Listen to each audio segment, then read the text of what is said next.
Welcome to the Power of Music podcast, brought to you by JM International. Get ready to explore conversations with those making a difference through music. Hello and welcome to the Power of Music podcast, brought to you by JMI, Jeunesse Musicale International, the global network of NGOs that empowers young people through music across all boundaries. Since its creation in Belgium in 1940, at the dawn of one of the darkest periods in history, Jeunesse Musicale has given a warm welcome to all artists, regardless of their origin.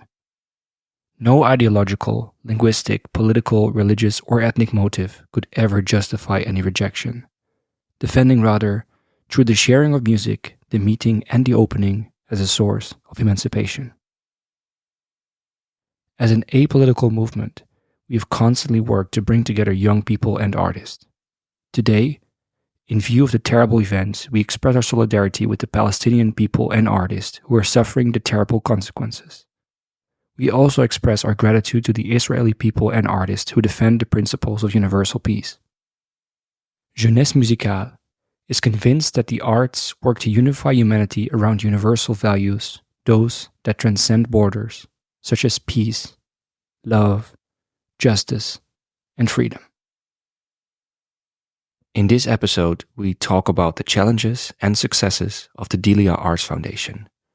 We discuss the importance of understanding a local context and working with local partners and artists, and how to decide when to adapt to this context and when to stand up for something you feel is important. And also how the differences in music skills can make us aware of our own cultural insensitivities. As the Delia Arts Foundation runs multiple projects in Gaza, we talk about the shift to providing humanitarian aid and the incredibly difficult decisions that have to be made, and about the role of music in times of war. And of course, we also discuss the power of music. My name is Ricardo, and today I'm joined by Johno, the founder of the Delia Arts Foundation, and its executive director, Joël Hayat.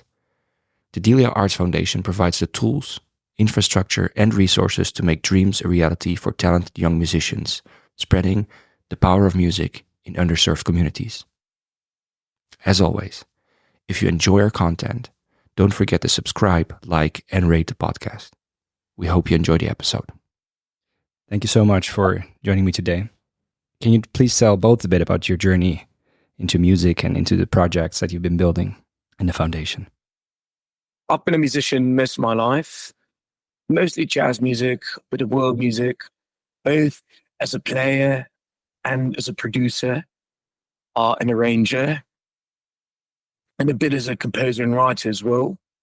And I've traveled a lot. I've traveled touring a bit, and I've traveled just traveling a bit. Through the years, I've sort of gotten to place in the world where I've started noticing, that several paths into music, several journeys. Now, I'm very privileged. I grew up in the West. I grew up in England and in Ireland. And, I was always very privileged to have a lot of opportunities, to have infrastructure, to have great teachers, to have technology, to have audience, the opportunity to play pretty much whenever I wanted. And then later on, the opportunity to even make some money playing music. As I traveled more and more, especially in Africa and in the Middle East, I came across people whose journeys were completely different. People who had great love for music, but never had any sort of proper training, any sort of proper infrastructure, never had or still don't have ample opportunities in terms of recording music properly, in terms of playing their music for audience, in terms of even thinking about making a living off music or distributing their music to the world as freely as we can. I started collaborating with these people, sort of just tried helping them in the way that I could from the West.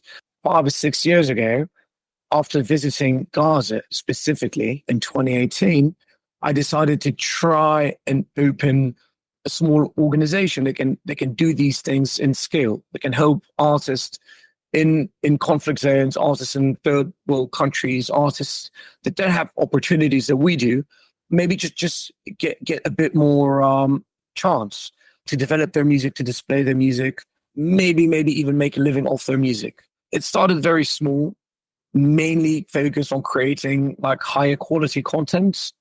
And then We also went into creating a bit of training and then integrating a bit of physical infrastructure. So we opened a space in Gaza, and then we opened a space in Congo in Africa. Recently, we opened a space in Ramallah, and now we're working on opening spaces in northern Lebanon and in Egypt and in Tunis. And we've got a space in Brazil. And then we went into technology, into developing technology that can be used sort of in the field for recording. A project called Creative Corners, which we already implemented in North Africa and several countries, in West Africa, East Africa, in Haiti, in the West Bank, and Palestine. And we also developed some online content, something called the Delia Sessions, which is sort of like our version of Tiny Desk, high quality field recordings, which we've done in several countries already. And we started and tried developing educational content for musicians that they can learn how to record, how to maybe do a bit of music business. We're learning, and we're adapting as we go. We're pretty much all musicians. Joelle, she'll talk about it herself, but she's also a musician, and most of our team is active musicians. We know the needs. What we try to do is find the right way to fulfill these needs. We do it in dialogue with the local communities. Of course, it's a challenge, but it's also quite a journey. These are fascinating people that have got a lot to say, that are massively talented in their own right, and are also massively thankful when they get good opportunities. We're really trying to do our best in times of peace and in times of war. These past 6 months have been incredibly challenging, especially in Gaza, but not only, also in the West Bank and in Africa for different reasons. So we've got our hands full in a sense. We've got great collaborators, partners. We collaborate with JMI, have been so for several years. And we collaborate with a lot of international institutions from Germany and from Switzerland and from Belgium and from other places. We're all pretty much seeing the reality eye to eye in terms of realizing that we're very privileged and that it's our duty in a way to bring this privilege and pay it forward and help others sort of have the same chances that we do. If I may, because a lot of people travel, a lot of people see injustices, a lot of people go home and live their lives, and you feel it as a duty. Do you remember what kind of sparked that directly? I think what really hit the nail on the head was coming to Gaza, because Gaza, as I think now the entire world can see, is not just a harsh place, it's also a very special place in the sense that it really is a sort of like an open air prison. People there, not only do they not have the sort of money or technology that we've got, they also can't really leave. So they're stuck there. It's very hard for them to travel, even short travels. It's very hard for them to leave or emigrate.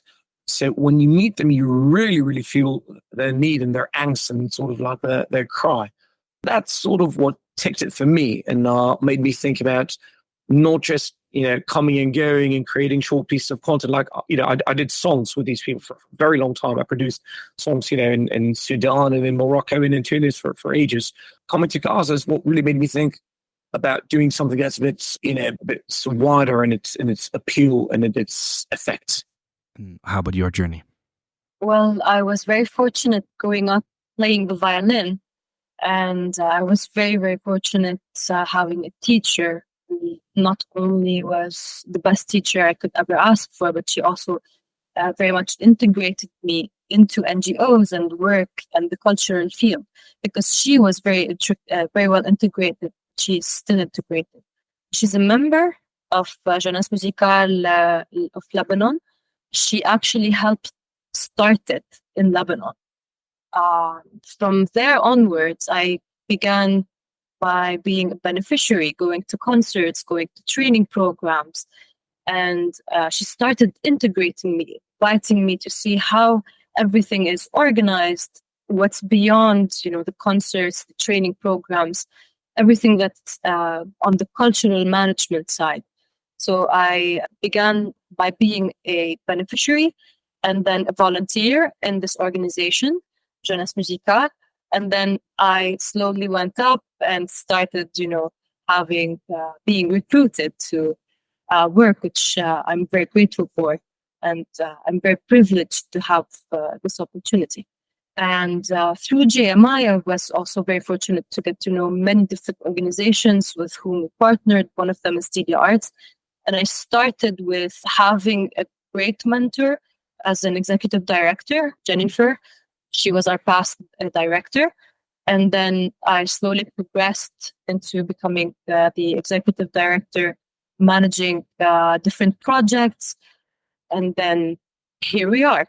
What's really important, I feel, is that we listen to the needs on the ground. Everything we do is based off of feedback that we receive. And this is something that was very important to me when I was a beneficiary. I needed people to listen to what I'm asking for and then acting on it, instead of just offering programs that didn't make sense to me. And so this is something that I really appreciated with the Delia Arts Foundation, and I still feel very grateful to be a part of this wonderful team. And everything we do, for example, in Gaza, as Johno was saying, it's not just the productions. We wanted something that's more scalable, especially because the musicians themselves were asking for a space. There wasn't any other space like the Delia Arts Center, which is now destroyed because of the war on Gaza. And so we started by providing this center as a rehearsal space. There was a recording studio. There were training programs specifically tailored to the needs of the beneficiaries, of the people who were asking us for specific training programs, because most of the musicians at Gaza were self-taught. Very few of them started learning music as children with other very prominent organizations such as El Kamanjati, Edward Said, Al Sununu, and many others that are now our partners as well. And from there onwards, we started meeting. So, as musicians, our forte is networking. And so we started meeting many different organizations around the world, and they started introducing us to other musicians and initiatives in other locations. For example, with Congo, we partner with a local entity. They're called Ndago Art Culture, who we never met. We've been partnering with them for over 3 years now, and we've never met them. It's just that they are musicians who are really motivated, work so hard to help each other, to help grow the cultural sector, to benefit each other. And we're just there for it because, on my side, I was one of those beneficiaries who needed an organization like Delia Arts helping out. And so now we are present in many different countries, many different projects, and each project responds to a specific local need. We rarely work in all of the regions in the same way. We just try to understand the context, understand what are the gaps, get to know the partners that are working so that we complement each other, and then we just do our best. And can you say a bit more, one of you, about this kind of needs assessment, looking into the local context, which I think was, you said that so beautifully. Instead of bringing a program that we think they need, we try to find out what they actually need. And for other organizations or people that try to organize something in a different cultural context, how do you do that best? Or what have you learned in these years? How do you get there? Having many musicians on the ground is very helpful as a start. Going back to the context of Gaza and Congo, they are musicians. They are our friends as well. So first of all, we hire and we work directly with people who are musicians in most of the countries where we're now working, so that these musicians understand the local needs, because they're beneficiaries as well for other organizations, and they are in need of bridging the gaps and supporting. So we've been seeing a pattern.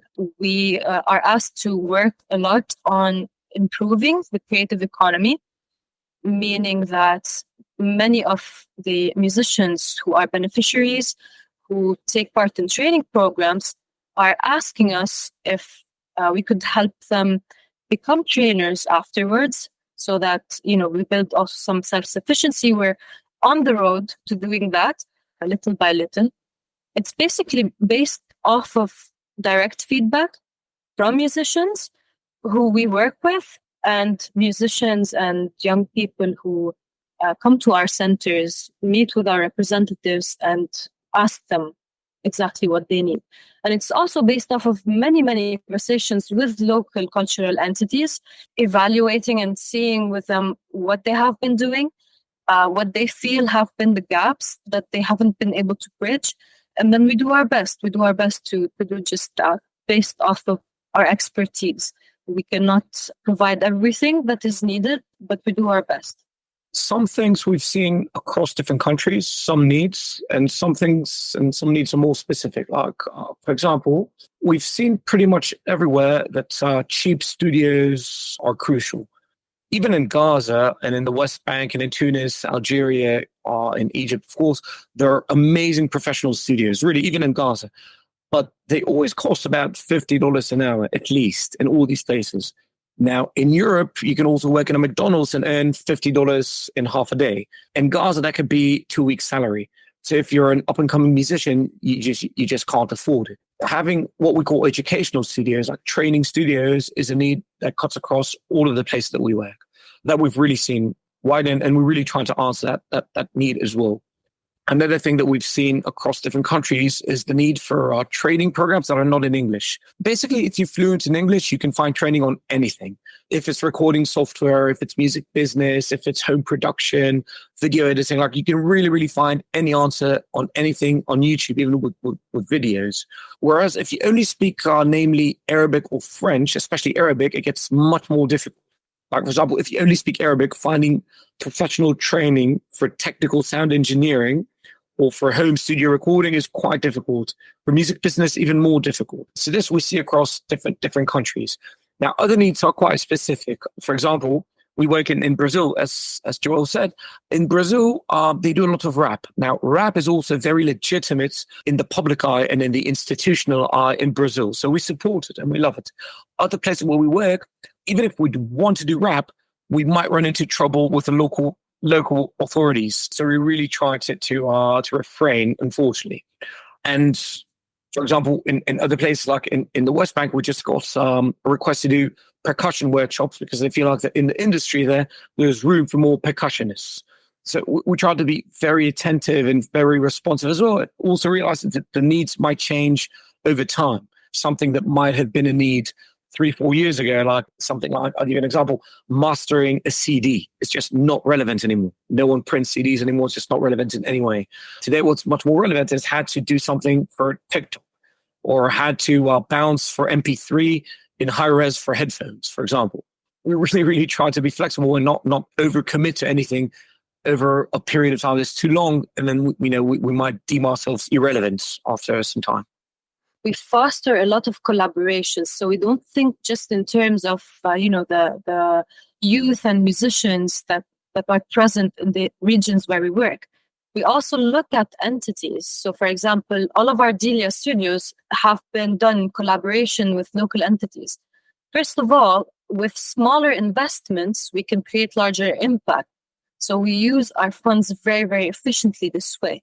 And in doing so, we also empower those entities, those cultural entities, with having more infrastructure. Instead of looking for our own beneficiaries, we empower also, we support and serve their own beneficiaries.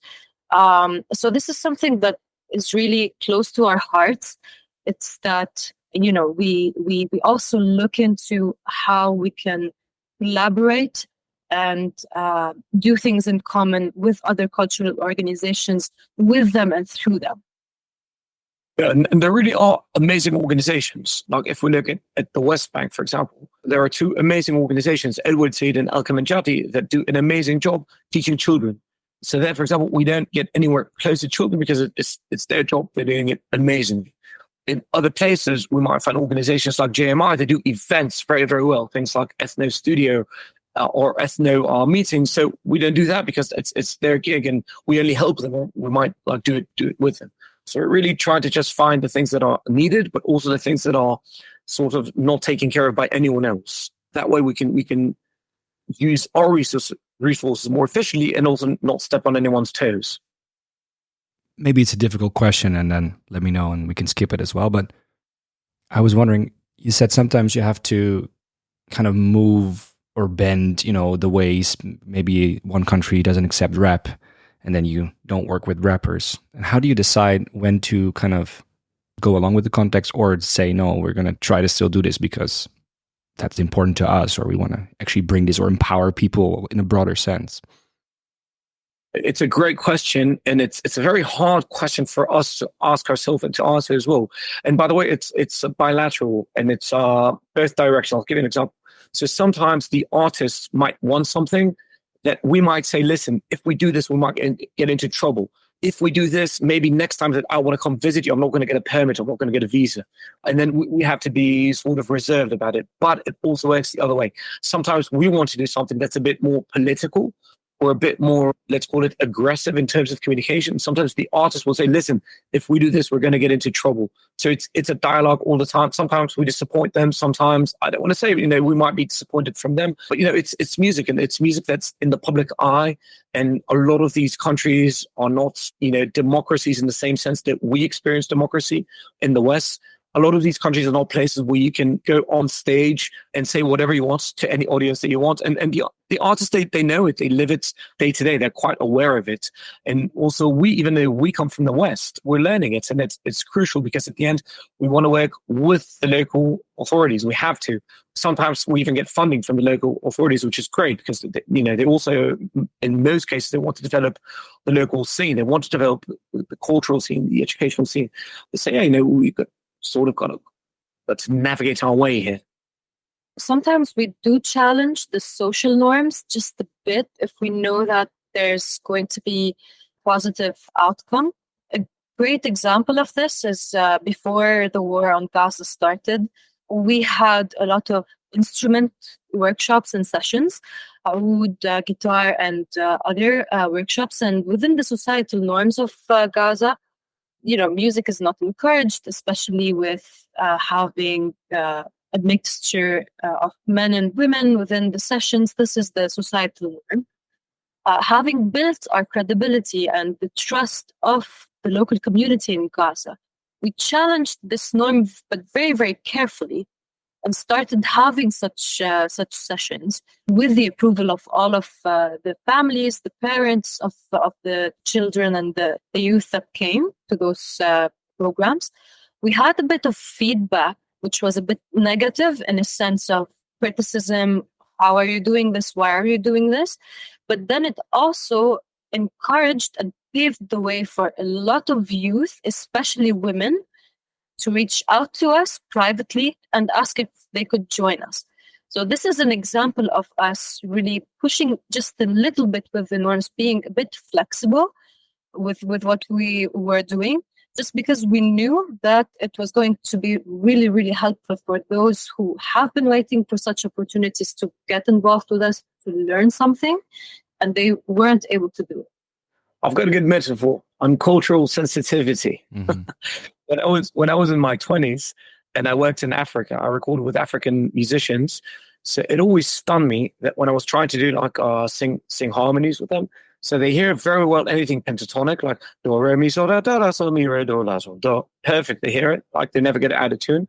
But anytime I would try to do some harmonies and have them sing fa, like do, re, mi, fa, fa, like singing the fa for them, it was very weird in some instances because they're just not used to it. They don't have it. They don't have the subdominant, when they're doing harmonies, just don't have it. And for me, it was always very weird that they don't have this sensitivity. And then in my late 20s, I started recording with Arabic musicians. And there, they don't just have do, re, mi, they have do, re, mi, and they have do, re, mi, like, the current, the semitone, the quarter tone, whatever. And then you feel like an idiot, not having this sensitivity. And they'd always laugh at me that I can't even differentiate. Like for me, it's awesome. And it's still the case, by the way. Not ashamed to say. I think it makes it interesting. For example, today we've got one country where we've got a center that can't really have boys and girls singing together. And we've got another country where we've got a center where they do fashion shows and not necessarily modest fashion shows. And it's cool. They're both completely fine. And, there's a saying that, I can't remember who said it, but that pornography is an issue of geography. Do you know it? It's a very smart saying. I have to think about that for a bit more. Yeah, that it's all about context. In India, a woman can, wear a sari and have her entire tummy out, and it's fine. It's not considered, unmodest in any way. Yeah, beautiful. Was there a moment, Johno, maybe for both of you, but specifically for Johno, when you were building the foundation and doing these projects, and you were like, yeah, this is doing something, it's working? For me personally, mainly happens when I see good content coming out, either like finished content, like a really good song or a really good Delia session, or just content showing programs. Get a video from like a solfeggio class or from like a band rehearsing in a space like that. It really does it for me. And sometimes like I can watch it in loops. For me, it's basically two things. One is having increased attendance when people start reaching out to us, asking to be involved with us, whether it's for training programs, for productions. It's just that, people have been feeling like Delia Arts can offer them something. The second thing for me is seeing the rise in the levels of productions and also seeing our beneficiaries wanting to become our volunteers, especially with outreach activities, because it's something that's very valuable to us and that we really want to be doing more of in the coming years. That, we don't centralize all of our efforts within our centers or within the areas where we work, but also, sending out those artists, those young people to their communities and doing a lot of outreach activities. Something that touches me the most is that, whenever we create a call for outreach projects, a lot of our beneficiaries really want to volunteer and do it and be a part of reaching out to their communities, benefiting their communities just as they benefit. So this is it for me. There's another point now that she said that came up for me, is that whenever we get supports, meaning our financial support, money. So there's two things that really excite me. One thing is that when musicians support us, it really excites me, because usually musicians, they don't have any money. So when they spend the money that they don't have supporting us, it really excites me. And the second thing, which I think most organizers, like music organizers, can really relate to, is that sometimes we get support from people or organizations that got nothing to do with music, like absolutely nothing. And that's really exciting, because that sort of signals that they get it. It's not just musicians that get what we're doing, but somebody from Canada that sends in, like a donation on credit card or whatever, that they've got nothing to do with music, but they get what we're trying to do. And that's really moving for me. And looking back at all these years, what would you think were the greatest challenges in organizing the events and setting up the foundation? And how did you overcome these? And I think that's before we're going to dive into the elephant in the room and the biggest current challenge. But well, if Joelle were to answer you honestly, she'll tell you I'm the biggest challenge for the foundation. But she's not going to say it, so I'll say it. Now she can answer. First of all, no, working with Johno is really a blessing, because he's a person who really is very creative. And I'll say it to your face and to your back as well. He's a person who's very creative, who's very thoughtful, who really, he has his heart in the right place. He really wants to help out. He really wants to share the blessings that he has. So it's really been a blessing. I think the challenges, first of all, in the context where we work, we've got, the geopolitical challenges, the social challenges that we have to figure out. The challenges kind of vary from a geographic location to another. I think the thing that we have accepted over the years is that, all right, we chose to work in conflict zones, in underserved communities, in marginalized communities. So the challenges will be a part of it, and we will work together to fix it, to overcome all of those challenges. Sometimes we face funding issues. Sometimes we face issues with having lack of equipment. Sometimes we face issues related to societal norms, just as I explained with the situation in Gaza. Sometimes we face also not having enough people on the ground in terms of content. If you go on our social media, most of our work, most of the things that we do aren't being reflected truly to exactly what we're doing. This is something that we're trying to fix.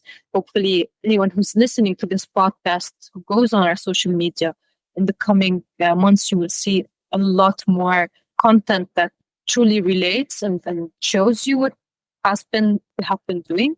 So there are lots of challenges, but we've got a very good team and we're blessed. We're blessed. Were there any challenges that surprised you? Some are obvious, unfortunately, funding, equipment. Is there anything that you didn't foresee when you started? We didn't foresee anything, mate. We Just went along with. Completely blind. Well, it's been working so far. Oh, depending who you ask and when. I think it's a learning curve for all of us. Going into this, most of us weren't experts, but that also gave us a lot of flexibility, to think outside the box. There are many challenges that we didn't see coming. For example, right now it's happening in Gaza. We always knew that there was going to be a lot of political instability, a lot of small wars, as it has been for the past few years. But we really didn't think it was going to get to this point, to a full-blown genocide that we have been seeing for the past 6 months.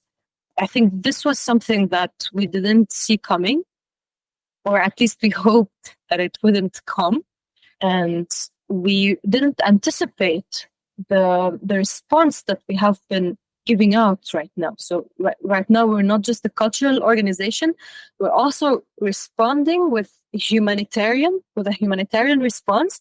So we stepped into the humanitarian field just because we saw the need for it, merging the humanitarian side and the cultural side, which was completely new to us. And we've been really struggling, but being able also to get some good and tangible results on the ground, and in hopes that we keep doing these efforts. And I think this is also, it forced us into a mindset of anticipating in other regions having also some wars. For example, in Congo, the war is looming, the war is at the door. Where in the Kivu region, in Bukavu, the war is still not there, but it's very close. So the war on Gaza right now has forced us to think and to start preparing what can we do if the other places, the conflict zones that we work in, they have wars as well. So this was a very big challenge recently for us. Can you tell a bit more about what the foundation is trying to do right now in Gaza and how that's going? All right. So since the start of the genocide, first of all, we started by sending supplies, just as any organizations and any individuals really wanted to support, really wanted to help out. We were just really not thinking just in terms of supporting artists. We just really wanted to support everyone in any way we could. Our donors and funders decided that they would like to send humanitarian aid packages, and we did that. Afterwards, we started having different ideas, and we started having also a lot of input from the ground, from artists themselves, telling us that they need a place to shelter.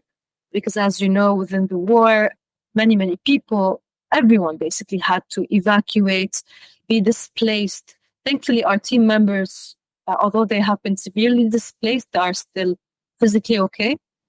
But everyone was displaced. Everyone, all of the artists that we knew were reaching out to us, and were reaching out to other cultural organizations, asking for support in this very difficult time.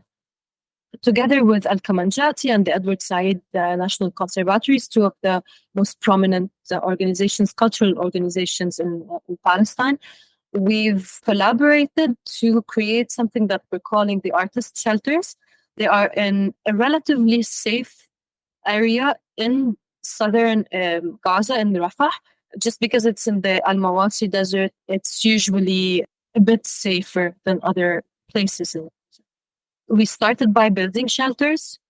Right now, we've got 15 shelters. So we invited artists and their families to come to those shelters. We have 15 artists. Together with their families, we've got 94 persons in total, 94 individuals in total, sheltering in the artist shelters. It's a private property because we really wanted the artists to not just be in the open desert, especially because this winter was very hard. It was very harsh on everyone.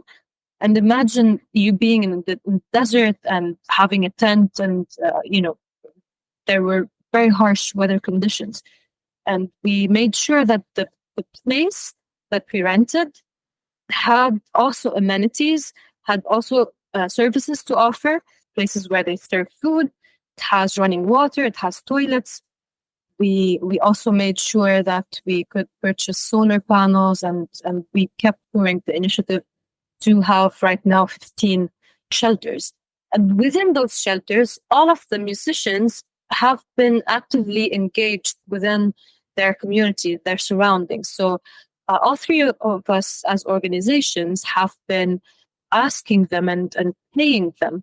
It's very important for us that the artists keep having work and keep playing their roles, because the musicians have a very, very important civic role right now during this war. And so we've been working with them to create activities, especially targeted for kids, for entertainment. Now we're developing curriculums to make things a bit more educational, to provide more educational objectives to kids and youth. Also together with Edward Said and Kamanjati, we've been able to reach out to other musicians around the Gaza Strip, not necessarily in Rafah, in the artist shelters, to be able to also create more and more programs and more activities.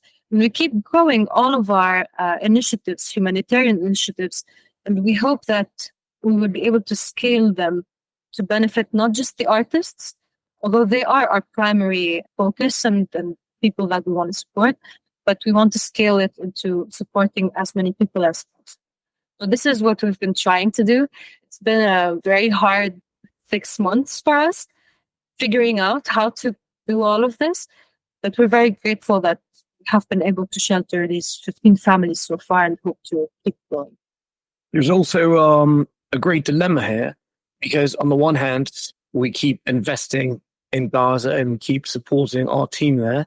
But on the other hand, they're in survival mode there. And our team, most of them have already left. And those that are left there are trying to leave. So you're always in a dilemma here of, on the one side, trying to help the people there. On the other side, trying to help your team leave should they want to, and they want to. So we're feeling this tension all the time. It's really not simple in any way. And how do you deal with that? We let them decide, it's their lives, it's their children that basically all lost their homes. Just all of their homes were bombed.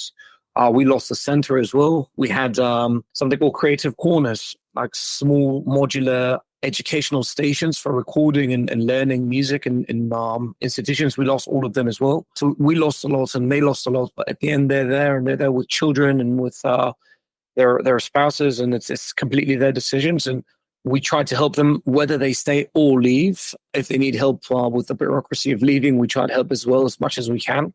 And we try to help them after they've left as well. If we can, we keep employing them. If not, we try to help them find alternative employment. It's family. Some of them have been working for us for 6 years already. And how do you deal with it personally, both of you? Yeah, it's hell. Listen, we follow the news, and they send us some extra material that you can't see on the news as well. And they share their feelings because we're very open and we're good friends. And they're there with young kids, with wives, some of them pregnant. It's crazy. It's just crazy. And it's not as if it's easy to leave. Should somebody want to leave, they need to pay a hell of a lot of money, thousands of dollars per person, even for the children. And they need to obtain permits, which are very difficult to obtain. Sometimes it takes a month to get them. They've got to work very hard to stay, and they've got to work very hard to leave. I think both of us have been a bit secretly depressed about this situation. A tiny bit. But, whenever we have calls with our team members, we just, really need to show up for them. I think it's very important to recognize how much it's important just to check on them each day. It's very important to give them some motivation, even though, how would you give them motivation? What words would you say to them? But it's very important for them to have someone speak with. So as Johno was saying, they're not just team members, they're family. This is how we treat them. This is how we feel about them. So yeah, we're depressed a bit. So it was really difficult for us. But whenever we speak with them, we try to do our best to, convey this feeling of hope that they will be able to evacuate should they choose to do so, that they will remain safe, that hopefully the war will end, but they still have a role to play, especially, for example, our director in Gaza, Ayman.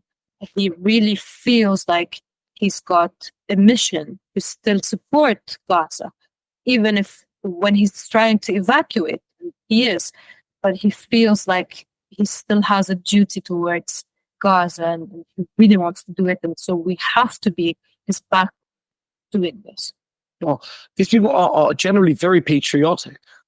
In their heart of hearts, they want to stay, but they've just got responsibilities. They're responsible for their children, for their spouses, sometimes for their elder mother or father. So they've really got harsh responsibilities. I'm not jealous of them and of having to make those choices. In times of survival mode, and when the situation is as critical and unbelievably terrible as it is right now, is there a role for music? And what is the role of music? Basically, music has been used right now, widely used in the Gaza Strip for stress relief, for entertainment. But we believe that it has a much higher purpose than this. Music can help with social cohesion in a time when, people just naturally feel that, you just have to save yourself. You just have to do what's best for you. We're losing those social bonds and cohesions, and we've been seeing this. So one of the challenges that we've been seeing was that people weren't helping each other as much as we thought they would in some contexts. In other contexts, they would just do whatever they could to help each other. So with music, we're fostering again those social bonds, those social cohesions, which are very, very important moving forward and overseeing what's going to happen in the future. We just really have to use music as a way to preserve those social bonds. The second thing is that music can be a very good tool to motivate children on education. So right now, as we try to develop with other cultural organizations, some music curriculums that are suitable to be taught during war while still be entertaining, while still, having this flexibility of, the children might not be able and the young people might not be able to come and take part of those programs. We're trying right now to reintegrate education through music education and through merging with other subjects. And we're hoping that we're going to see this in the future. And in addition, we're trying also to really encourage having performances again as an act of resistance, amplifying the voices. We've been receiving lots of requests from artists saying that they want their voices to be heard. They want their music to be heard. So we will keep at it. We will keep producing with the means that we've got. And so music has really this crucial role right now because it's a culture that's being erased. And what better way to preserve this culture by keeping the music alive? But also, in full honesty, about 95% of our budget in Gaza these days is not going directly into music. It's just going into helping the musicians by buying diapers and drinking water and toilet paper and sewage systems. So I wish, we were only investing counterpoint lessons and in buying compressors and fancy mics. But the harsh reality is that more than supporting music, we're really just keeping the musicians alive at the moment. That's really 95% of what we're doing at the current situation. If people want to follow what you've been doing and the amazing projects, or even want to support financially, where can they find you best? God forbid should somebody want to support us financially. God forbid. Anything but that. I'm kidding. We've got a website, deliaarts.org. We've got YouTube channels with great content, great songs. We've got Facebook and Instagram and a whole lot. on our website, you can find a link to our donor box, and we'd be very grateful for this one. And as always, the very last question, and I think you more or less answered it already, but what is the power of music? I think it's bigger than anything I can put into words. I can say that more than the power of music itself, which I can't fathom, I can't grasp it. I feel that music really gives power to its practitioners, whether it's silly European musicians like me that through music finds energy and strength to do something good in the world and not just, procrastinate and, be inspired all day long, sitting in London cafes. So music gives us the opportunity to actually do some good in the world. And to people that are less fortunate, like our beneficiaries, I noticed that music really gives them the energy to dream and to aspire and to rise above what can sometimes be an incredibly harsh reality that we can't even begin to imagine. Thank you so much, both of you. Thank you. Thank you very much for listening. If you want more information about JM or you would like to get involved, visit www.jmi.net. At JMI, we are on a mission to make the world more musical. That's why we created Mubazar, a digital platform that helps us manage all our musical activities across 80 countries worldwide, connecting musicians with opportunities to grow both personally and professionally. If you are a music professional looking for a better way to manage and promote your music activities, check out Mubazar. Created for music organizers, by music organizers, Mubazar allows you to run music competitions, workshops, camps, auditions, masterclasses, awards, events, and much more. Mubazar offers custom application forms, payments for your activities, jury tools, translations, analytics, and more. Mubazar is fast becoming the best place for musicians to find and apply for music opportunities online, and you can sign up today for a free organizer account by going to www.mubazar.com, registering, and then requesting to upgrade to an organizer on the right-hand menu.